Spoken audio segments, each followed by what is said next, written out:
Nous sommes ici à Santa Rosa, le long du fleuve Alto Guayabamba. C'est une zone qui était auparavant une zone de production de la coca.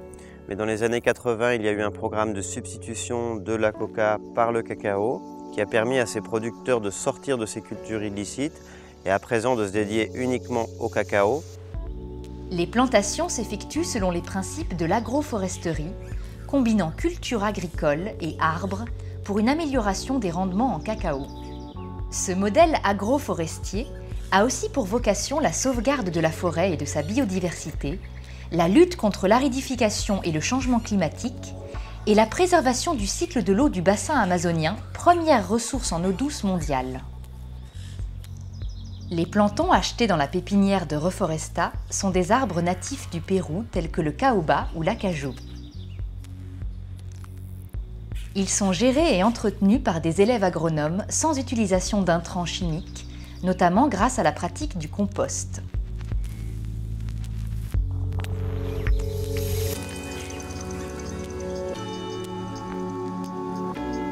Mi nombre es Gonzalo Ríos, soy gerente de la cooperativa Acopagro. Esta es una zona donde ha sido afectada anteriormente por deforestaciones, por la coca y otros cultivos. Se piensa que en los próximos 2 a 3 años se va a sembrar más de 2 millones de árboles.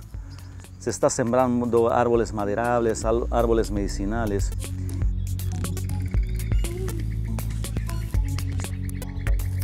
Nous sommes ici à Alto Chambuyaco, c'est un village indien quechua qui participe au projet de reforestation. Sandro Aquino, qui est le gérant de la coopérative Oro Verde, qui fait le lien entre nous et la communauté et qui accompagne les producteurs dans l'assistance technique pour identifier les parcelles où on peut reforester.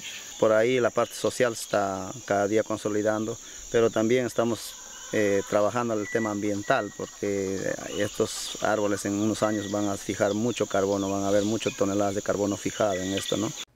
Pour un meilleur contrôle, chaque parcelle est délimitée par une empreinte GPS.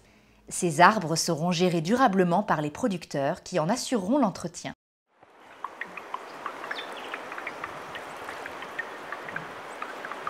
Nous sommes ici en amont du fleuve Alto Guayabamba, dans une zone qui n'est pas habitée et où on développe un projet de conservation forestière pour toute cette zone de 270 000 hectares qui est menacée de déforestation.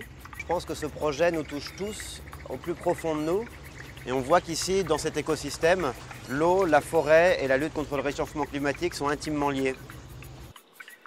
Así es mi medio ambiente, fresco y natural, plantas, ríos, quebradas y el reino animal. Cuide el medio ambiente para poder vivir, no contaminemos porque moriremos.